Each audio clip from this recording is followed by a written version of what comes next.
ordenamiento, así como las respectivas ordenanzas en el primer año después de concluido el estado de excepción adoptado ante la pandemia COVID-19. Escuchamos ahora a la asambleísta por Tungurahua por la Revolución Ciudadana, Lira Villalba. Importante debate. Permítame, señor presidente, hacer unos breves comentarios introductorios al debate de esta importante ley. Yo quisiera decir, presidente, que se nos ha convocado a debatir, a analizar, y se ha vendido la idea de esta ley como si fuera una ley de ordenamiento de finanzas públicas. Indudablemente, dependiendo de dónde vienen, son las cosas. Cuando el gobierno más caótico de la historia del Ecuador propone una ley de ordenamiento de finanzas públicas, hay que pensar simplemente que se trata de una ironía. Y se trata de tal ironía, presidente, porque hablan precisamente de que quieren incorporar reglas fiscales que ahora las eliminan y las sustituyen por una espiral, por artículos llenos de cacofonías, por artículos llenos de reiteraciones, espirales que se dan la vuelta, giran y terminan en el mismo lado, con un intento fallido, desde luego, de esconder la gravedad del problema originado por esta propuesta. Una gravedad que pues desde luego no se ha podido solventar, que es un asunto que perjudica gravemente a las autonomías, no solamente de los gobiernos autónomos descentralizados, sino fundamentalmente de la seguridad social. Pero no es solamente en torno a esto en que gira el debate de esta importante ley, presidente. Es importante señalar que aquí se ha dicho que esta ley pretende traer recursos, porque el Ecuador no los tiene. Pretende abrir la puerta para la confianza en el endeudamiento. Si no hay confianza para el endeudamiento, ¿cómo es que este gobierno y todos sus aliados lograron endeudarse más increíblemente en comparación a la historia? ¿Cómo es entonces? Se preguntará el ciudadano común, ¿cómo es que lograron endeudarse tanto si no tenían confianza a nivel internacional? La verdadera confianza es la que se logra con seguridad jurídica, es la que se logra con el combate irrestricto ante la corrupción. No le dicen la verdad al pueblo ecuatoriano, porque el gobierno no quedó mal con el Fondo Monetario Internacional por falta de ley, sino porque le maquilló las cifras. Lo dijo el mismo Fondo Monetario Internacional. Entonces, no es que no genera confianza el ordenamiento jurídico, es que no generan confianza quienes administran nuestro país. Y eso ha quedado claro. Y le queda claro no solamente a los cientistas, no solamente le queda claro a aquellos que se creen tecnócratas, le queda claro al pueblo llano y sencillo que está sufriendo las consecuencias de este gobierno nefasto. El presidente de la comisión decía hace un momento, presidente Litardo, decía que esta es una ley que ha sido aplaudida por los gobiernos autónomos descentralizados. Yo no recuerdo haber recibido aplausos de los gobiernos autónomos descentralizados, sino solo quejas, solo preocupaciones, propuestas que desde luego no han sido tomadas inclusive en su integralidad y todavía les dejan con gravísimos riesgos. Lo que sí he escuchado de los gobiernos autónomos descentralizados es clamar porque en esta o la otra ley económica urgente se contemple los 120 días de expansión del plazo para que los planes de ordenamiento territorial puedan ser cumplidos a cabalidad y esto no signifique un problema más a su normal desenvolvimiento. Ha dicho el presidente de la comisión también que debemos rechazar todas esas propuestas populistas. La principal propuesta populista es querer hacer esa modalidad delincuencial que se conoce a nivel del mundo, que es ese denominado paquetazo. Eso de entregarle papeles en vez de billetes, porque eso es lo que nos están indicando a los ecuatorianos. Nos dicen que nos van a traer dinero con esto, pero en realidad son un montón de engaños y nos van a dejar absolutamente sin nada. Voy a explicar cuáles son las razones fundamentales precisamente para aquello, presidente. También quisiera hacer una puntualización en lo que han dicho. Esta ley pretenderá eliminar la construcción de más elefantes blancos, dice. El verdadero elefante blanco es el gobierno, es el presidente que tenemos gobernando este país ahora. que le cuesta mucho al país y que no sirve para nada. El ISFA lo dijo. Y ayer lamentablemente vino en delegación del ISFA el ministro de Defensa, que no es nada más que un representante del gobierno, a parar, a contener las observaciones que en realidad vienen desde la naturaleza, desde el corazón mismo del Instituto de Seguridad Social de las Fuerzas Armadas. Vinieron a dar observaciones, a decir que se debería mejorar esto y lo otro, pero ellos están conscientes que no solamente el artículo 2 de esta ley es el que les perjudica, sino muchos otros que ya lo han señalado a lo largo de sus observaciones. Presidente, se ha dicho que esto es para abrir créditos y salvar vidas. Por favor, dejen de mentirle a los ciudadanos. No se puede de ninguna manera poner un parche, porque con las correcciones se han hecho, lo que se ha hecho es poner un parche. No se puede poner un parche nuevo en una tela vieja y rota, como es la tela del gobierno, las propuestas desgastadas y vacías del gobierno. Voy a permitirme precisar las observaciones en diferentes artículos, porque esto no es cuestión, y bien lo ha dicho el asambleísta Kronfle, de venir a gritar, a ponerse histriónicos aquí y decir que así es y que no es, y hacer leer los artículos como les conviene y no decir la verdad de fondo. Bien lo ha dicho el asambleísta Marín, todavía hay cosas que le afectan a la autonomía, principalmente el artículo 2, que ya se ha dicho, no solamente afecta a la constitucionalidad en respecto a los artículos que han hablado, es el 225, es el 261, es el 262, el 367, el 372, pretenden subsanar la evidente violación de la autonomía de las instituciones diciendo que no son, pero que sí son, en un intento de armonizar la propuesta. La Constitución, en el 225 dice qué es el sector público. Aquí no se pueden venir a inventar nada. Asimismo dice que la seguridad social no ejerce potestad estatal. Así también determina en el 372 que los fondos de la seguridad social son fondos propios y distintos del fisco. Así que ni por imposición del Fondo Monetario ni por capricho del Ministerio de Finanzas se puede dar una nueva clasificación. En el artículo 3, presidente, por la intención de darnos la idea de que el Ministerio de Finanzas tiene que ser el que nos resuelva todo, el supraministerio, precisamente quieren degenerar la descentralización.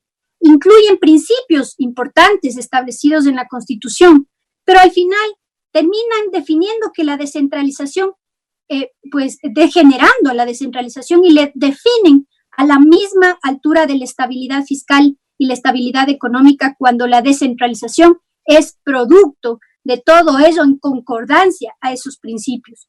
En el artículo 5, por ejemplo, no pueden poner el mismo nivel nuevamente la programación cuatrianual con los techos presupuestarios y el gasto, pues la programación cuatrianual se construye en base a los techos presupuestarios y al gasto. En el artículo 6, presidente, el Ministerio de Finanzas, por ejemplo, dice que no autoriza para modificar el plan de inversiones. Es claro el principio legal de que se deshace como se hace. Si se hace en coordinación, la priorización de programas y proyectos se debe modificar también en coordinación, y aquí hay una grande contradicción. En el artículo 7, presidente, la comisión aún no ha logrado en la reducción final de este artículo considerar los programas de preinversión. En el artículo 8, presidente, existe contradicción entre el primero y el segundo inciso. A tal forma ha llegado esta mala corrección de los artículos que pone en riesgo y en contradicción a la misma norma. Lo que dice un inciso contradice a lo que dice el segundo. En el inciso primero del artículo 8, por ejemplo, dice: los procedimientos de priorización de los programas y proyectos de inversión pública se realizarán por el Ministerio de Finanzas, con excepción de aquellos que reciban y ejecuten universidades y escuelas politécnicas. Pero en el segundo inciso dice: las entidades del sector público contempladas en el ámbito del presente artículo que ejecuten acciones y programas con recursos provenientes de cooperación internacional no reembolsable tienen obligación de registrarlos ante el organismo técnico competente. Entonces, ¿qué? ¿Sí o no? No se han puesto de acuerdo. En el artículo 9, por ejemplo, se habla en el numeral 4. No es conveniente, presidente, establecer techos presupuestarios. El presupuesto no es rígido y si se establecen techos se podría limitar atender situaciones imprevistas. En el numeral 5, la programación económica plurianual debe ser elaborada en coordinación, no unilateralmente por el Ministerio de Finanzas, como se pretende en esta ley. En el numeral 10 se mantiene la reducción del 15 al 5% y se agrega un inciso para reformas del presupuesto general del Estado que implican un incremento mayor al 5%.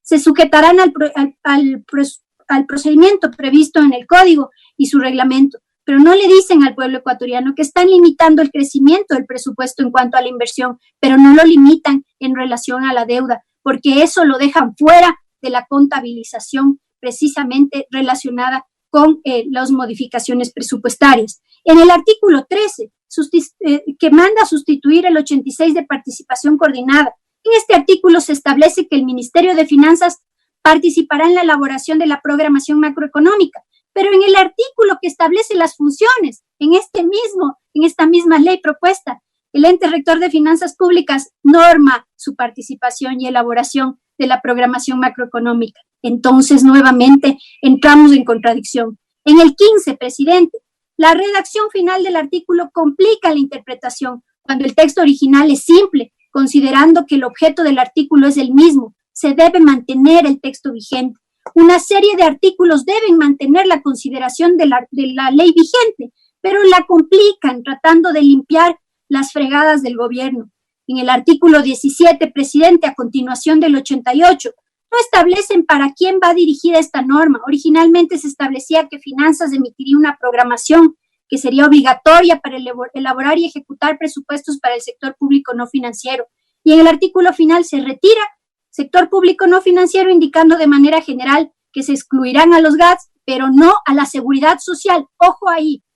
El artículo 22, presidente, se somete nuevamente a los GATS a observar techos presupuestarios y a la seguridad social se le deja sin salvedad. Artículo 23. En la gestión presupuestaria, presidente, se ha criticado mucho las partidas globales. Aquí nuevamente incorporan partidas globales.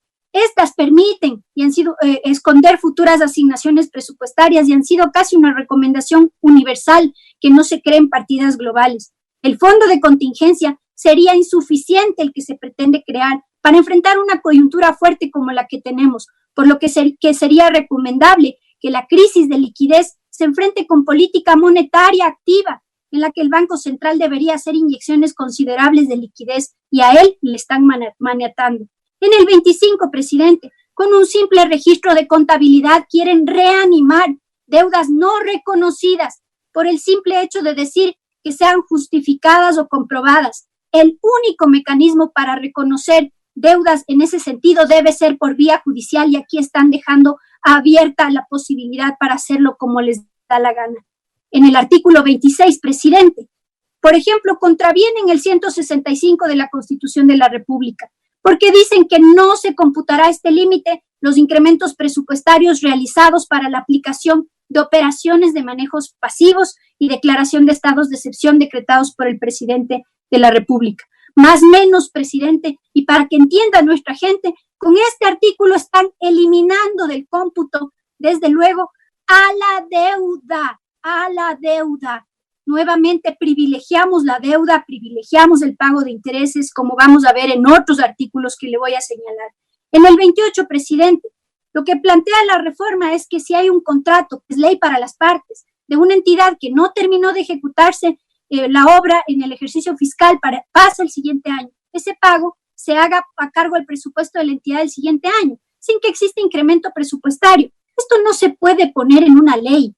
Es imposible garantizar si el año siguiente la entidad no tiene recursos de inversión, sino solo gasto operativo, y la ley dice que se haga sin incrementar el techo presupuestario. Finanzas no puede asignar recursos a esa entidad.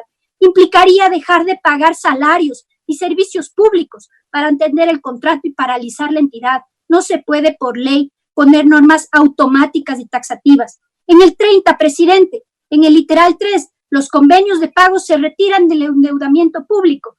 Es necesario tenerlos en registro. No se puede retirar simplemente con una antojadiza norma como la que proponen. En el artículo 34, presidente, al eliminar la excepción constante en la parte final del 144 vigente, se establece que los bonos públicos que hoy se negocian directamente entre las entidades públicas sin pagar comisión, deban pasar por la bolsa para pagar comisiones innecesarias, para transparentar la información, si ese es el fin. No es necesario darle un negocio por no hacer nada a las bolsas de valores por cantidades millonarias. Si se quiere hacer esto, debe ser gratis para el Estado, este tipo de operaciones en bolsa. Si no se hace así, se está dando una renta innecesaria del Estado a dos entidades privadas, ahora cuando más necesitan recursos. Si me permite, presidente, concluir. Nos han dicho que demos las observaciones de todos los artículos. El 35, presidente, se mantienen los 60 días para que las máximas autoridades de las entidades y organismos del sector público envíen la información financiera y presupuestaria para la asignación. En el caso de incumplimiento, dice que los servidores serán sancionados, pero más allá de que sean sancionados, no se les entregarán los recursos. En el 36, el artículo permitirá la legalización de atrasos. Hay obligaciones cuyo plazo de cumplimiento no constan ni en la ley ni en el contrato, como la devolución del IVA a los GATS, el 40% del IES, y así, en los CETES, por ejemplo, cambian una herramienta de liquidez por notas, precisamente, y no generan una condición beneficiosa, y esto fue criticado inclusive por el propio ISFA, porque a ellos también les perjudica, así como les perjudica a las demás instituciones públicas. Indudablemente, hay varias normas que se quedan sin observar por razones del tiempo, presidente, pero son indudablemente muchas.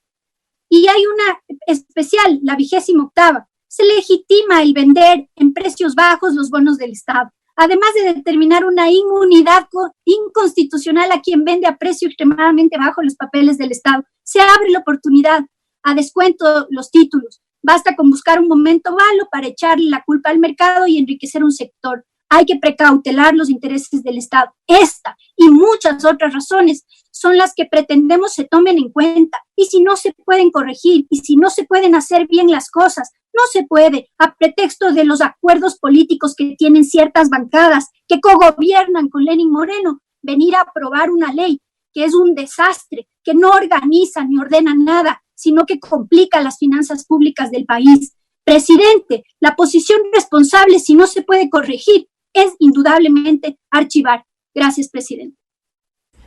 Era la intervención del asambleísta por Tungurahua.